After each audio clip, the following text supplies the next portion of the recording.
Depois que foi anunciado, cara, mais imposto de importação sobre produtos eletrônicos, senhores, eu sou obrigado a dizer, cara, que o universo dos portáteis começou a correr de uma forma descontrolada. A galera querendo comprar portátil X, portátil Y pra poder jogar seus jogos de GBA, seus jogos de Nintendo DS, jogar suas emulações e principalmente ficando mais caro. Velho, sou obrigado a dizer que isso daí até me assustou um pouco. Mas duas opções extremamente plausíveis que eu tenho em mãos para poder mostrar para vocês são duas opções que ainda assim continuam tomando a boca do povo: Nintendo DS ou o R36H. Qual deles é a melhor opção hoje para você poder investir seu dinheiro e comprar? Eu vou abordar para a gente poder fazer uma análise justa a compra, o quanto que você vai gastar para poder comprar, a questão da tua jogabilidade, a tua facilidade, a questão de componentes e tudo mais, e a terceira, o pós-venda, porque se você não quiser mais, você quiser vender, recuperar uma parte do dinheiro, né, porque nenhum dos dois produtos você vai recuperar um dinheiro muito alto, a gente vai ver também como é que é essa questão da revenda. Mas André, qual dos dois é a melhor opção?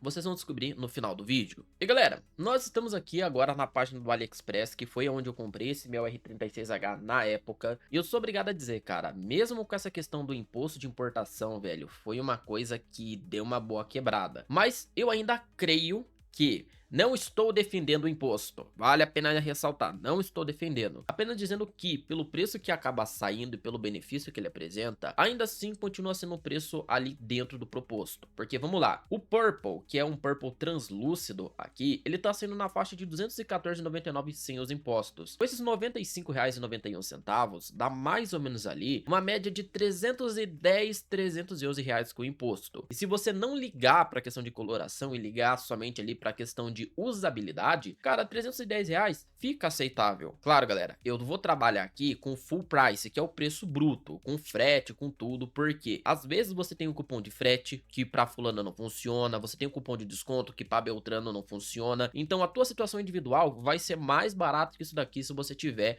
um link de compra. E para você economizar nessas compras, cara, eu indico super você utilizar o Cuponomia. Porque além de você fazer uma compra nesse valor, o Cuponomia ele vai te dar cupons especiais que às vezes não aparece aqui no AliExpress. E ainda mais, o Cuponomia ele vai te dar um cashback em dinheiro real de volta na conta. Então parte desses 214 que vai virar 310 no final vai voltar para você. E óbvio, esse dinheiro é dinheiro real, é só benefício utilizando Cuponomia nessas compras pelo AliExpress. Então galera, clica no primeiro link da descrição, faz o seu cadastro, cara, e vem começar a economizar. Bem, 310 é um valor aceitável até, porque se você for parar pra pensar que o R36H, ele vai rodar jogos de até PS1, você pensa, opa, já é uma vantagem. Ainda mais, esse console, ele roda filme, roda série, roda principalmente ali música, ele também vai ter um leitor de mangá para você ler seus livros. Então a gente não tá falando de um consolezinho somente para você poder comprar e você jogar o seu GBA, sua emulação de jogos retrô. Não, a gente tá falando de um produto que ele vai ser muito mais do que ele aparenta. Além de você conseguir jogar ports de PC também. Então esse console por 310, a gente tá pegando tipo um conglomerado de coisas dentro dele, que a gente vai ter automaticamente um Kindle, a gente vai ter ali um player de música, a gente vai ter ali basicamente um Windows é foda, hein? A gente vai ter um Windows Media Player, a gente vai ter um Adobe Acrobat Reader pra gente poder ler os nossos PDFs, a gente também poder ler os nossos livros. Então R$ 310 acaba sendo uma opção muito viável. Claro, galera, a gente tem que partir do suposto que você tenha os 310 para investir. Ah, André, mas eu sempre vi na internet que esses consoles, eles estragam o cartão de memória, eles corrompem fácil. Por que que esses cartões de memória eles corrompem? 64 GB não vem 64 GB, vem um pouquinho a menos. E o que que acontece nesses casos? Um cartão de memória, quando ele fica muito cheio, ele precisa de espaço para poder escrever alguns saves, escrever ali, por exemplo, algum arquivo que o jogo ele gera. Então imagina você pegar um balão que ele já tá no limite de ar, você ter que colocar mais ar nele. Uma hora esse balão ele vai estourar. É a mesma coisa do cartão de memória. Então geralmente quando você compra, o pessoal costuma pagar, por exemplo, 1, 2, 3 emuladores ali completos para poder ter espaço. E fazendo dessa forma você consegue dar uma sobrevida a mais, porque o cartão ele não vai ficar no limite. Mesmo você comprando um cartão de memória original, se você começar a repetir muito esse processo de só pegar e colocar, só pegar e colocar, uma hora ele também vai corromper. A diferença no cartão de memória chinês para um cartão de memória de marca também tá muito nessa questão do quanto que ele vai aguentar esse processo. Agora, galera, o Nintendo DSi, é uma questão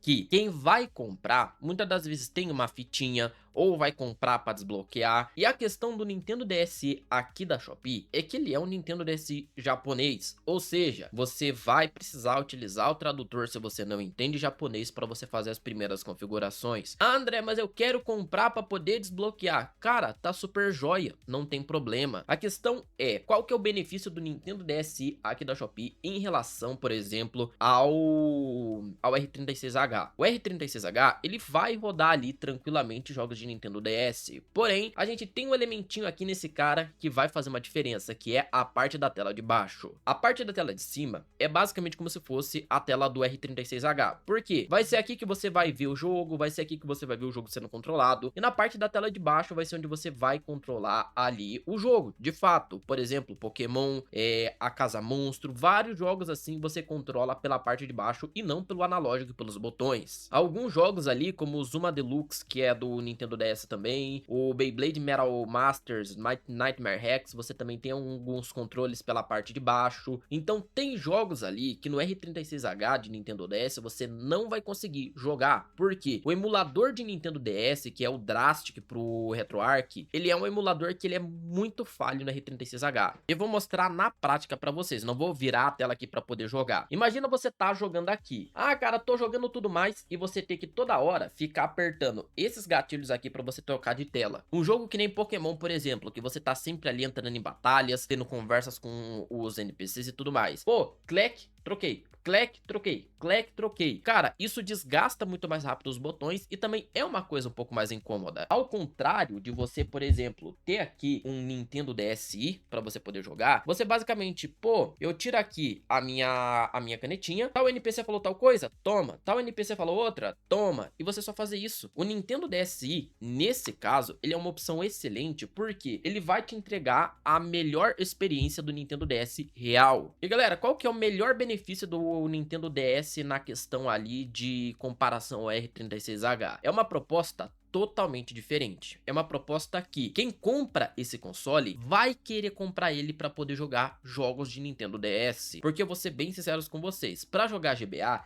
eu prefiro o R36H por conta do Fast Forward. Jogos de GBC que a qualidade da tela é melhor. Então numa questão que a gente fala, André, quanto que ambos eles vão sair custando no final? Do jeito que eles estão aqui, eles vão custar um preço muito aproximado. E o Nintendo DSi, que ele é a versão melhorada, ele só perde ali na linhagem do DS pro Nintendo DS XL, é a melhor opção para você ter ali uma emulação tranquila. Então ele vai rodar GBC, ele vai rodar GBA, ele vai rodar o próprio Nintendo DS com maestria e vai ser uma opção melhor do que você pegar, por exemplo, ali o RGDS, que você vai pagar tipo 2, 3 vezes um console desse daqui. Ah, mas o RGDS ele vai rodar tudo isso com maestria, roda sistema Android, beleza, mas o foco aqui é a gente ver esses consoles de mais baixa renda aqui tão populares para tentar entender qual que é a melhor opção. O Nintendo DSi, ele tá custando R$ 341,93. Porém, o que a gente tem que se atentar é o seguinte, a gente tem aqui, cara, um imposto extremamente absurdo no imposto de importação, no ICMS e no frete. O imposto de importação em ambos os produtos, ele vai contabilizar o ICMS, imposto de importação e o frete junto. Então o imposto final vai chegar em 92%. Você vai pagar quase R$ 400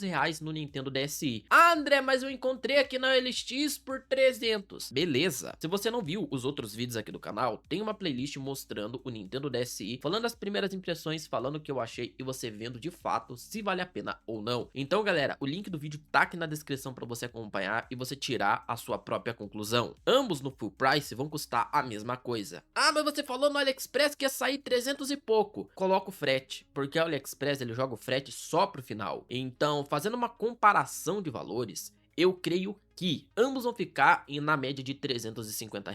Porém, aí que vem o detalhe. O Nintendo DSi, você vai ter um custo maior por conta do cartão de memória. Porque ele não vem o cartão de memória e ele não vem um carregador. Esse Nintendo DSi que eu mostrei no anúncio. Mas qual que é o benefício de pagar R$ 342? É que o Nintendo DSi, ele não perde tanto valor que nem o R36H, ele perde. E bem galera, eu tô com ambos aqui na mão pra gente poder fazer esse teste e eu mostrar pra vocês na na prática. Tá um pouco sujo porque eu tava basicamente pegando ele ali da casezinha. E também aqui tá o nosso Nintendo DSi pra gente poder fazer uma comparação. André, qual que é o benefício do R36H? Primeiramente, é uma questão que eu já venho falando há muitos vídeos falando dele, é a questão da ergonomia. Por quê? Você coloca os dois dedos aqui, né, os dois anelares na parte de baixo, você já tem uma estabilidade muito boa. E ainda mais que ele tem aqui esses gripezinhos de borracha que ajuda o console a não escorregar nos dedos. Então você vai ficar com os indicadores aqui no L1, no L2, no R1, no R2, que também são otimamente ergonômicos. Você consegue ver que eu consigo apertar os dois. Aqui com essa parte inferior eu também consigo apertar os outros gatilhos. Então isso daqui é uma ergonomia muito excelente. Até mesmo porque o R36H você tem os dois analógicos aqui em regiões que vão ser extremamente favoráveis. Assim mesmo como o direcional aqui de baixo e os botões, né, que são semelhantes ao do Xbox, você vai ter uma ergonomia muito boa. Então, por exemplo, galera, assim que você liga o console, você vai fazer a sua configuração de tema, tudo certo, o meu já tá configurado. Você vai ter Game Boy Advance, Game Boy Color, Game Boy tradicional, porque eu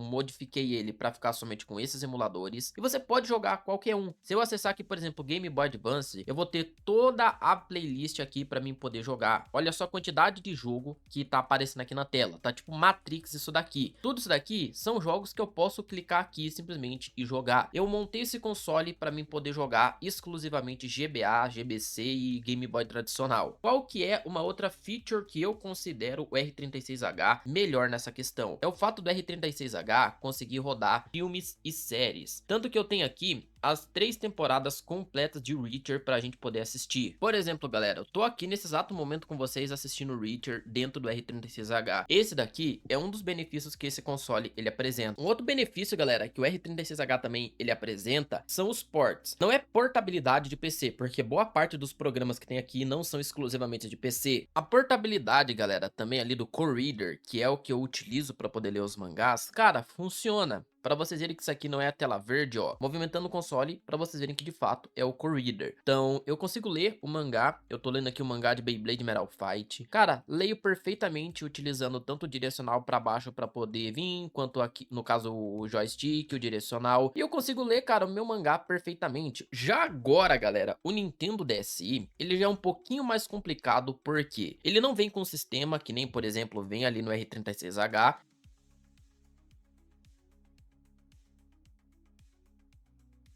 Porém, ele tem uma ergonomia que eu considero mais positiva. Por quê? Enquanto o R36H ele tem uma single tela, o Nintendo DSi você tem uma ergonomia melhor, porque aqui ele é um pouquinho mais largo que o... Eu sinto, né, que ele é um pouquinho mais largo que o R36H, e também os gatilhos dele são um pouco mais sensíveis. Ele não tem o L2 e o R2, mas o L e o R deles são muito interessantes. Como esse meu, ele já tá desbloqueado, eu já vou ligar aqui direto no desbloqueio, que, bom, basicamente no vídeo lá falando sobre o desbloqueio, eu explico por que não dá para poder mostrar para vocês. É só a gente iniciar, que ele já vai iniciar diretamente aqui no Twilight Menu, que é a questão do desbloqueio. Aqui, galera, eu tenho uma biblioteca de todos os jogos do Nintendo DS. Claro, eu tô utilizando o R4, né, que o R4 basicamente, ele vem aqui nesse slotzinho. Não tô, porque eu tô utilizando o cartão de memória via Twilight Menu, que basicamente utiliza um exploit, né, um exploitzinho de um defeito da câmera, para poder rodar aí essa interface que permite reproduzir esses jogos dessa forma. Então, eu tenho uma biblioteca muito imensa de jogos aqui, que eu consigo jogar. Eu vou escolher aqui um jogo aleatório para poder mostrar para vocês. Eu vou escolher, galera, o Beyblade Metal Masters, que é o original da Konami, que eu ainda quero ter essa fitinha para poder jogar nesse console. Eu não gosto muito de jogar com a canetinha, apenas alguns jogos utiliza, então eu vou acabar não utilizando ela. Como eu já joguei, eu já tenho, digamos assim, um pré-save aqui feito. Então, por exemplo, eu vou iniciar aqui com o Masamune. Bacana, só vou fazer uma configuraçãozinha aqui pra gente poder fazer uma playzinha muito simples. Vocês veem, ó, que funciona perfeitamente.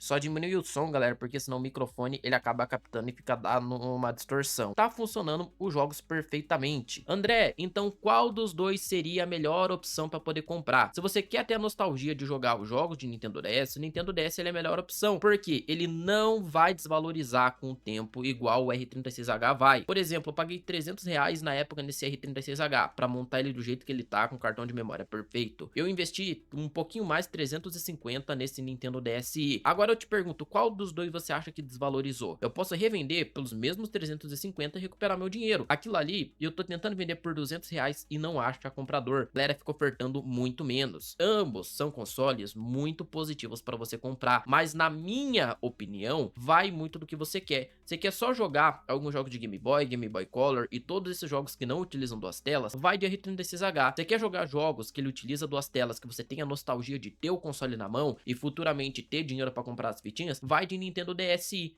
Porque ambos eles vão custar, no valor final, muito aproximado. Porém, no quesito de revenda depois, se você não quiser mais, o Nintendo DSi ele tem muito mais liquidez que o R36H. Então, galera, fica aí para você poder decidir. Você vai de R36H ou você vai de Nintendo DSi? Se você quiser comprar o R36H, fica à vontade. Se você quiser comprar o Nintendo DSi, fica à vontade. Eu tenho os dois para poder exemplificar e mostrei na prática para vocês ali o que cada um precisa, o que cada um ali vai custar e blá blá blá. E vocês agora que vão decidir. Moçada, meu nome é André, muito obrigado por ter ficado até o final e deixa aqui nos comentários o que você achou dessa análise. E se você tá pelo celular, dá uma arrastadinha pelo lado e clica na opção de hypar o vídeo que você também ajuda o canal imensamente. Muito obrigado, senhores, fiquem bem e fui!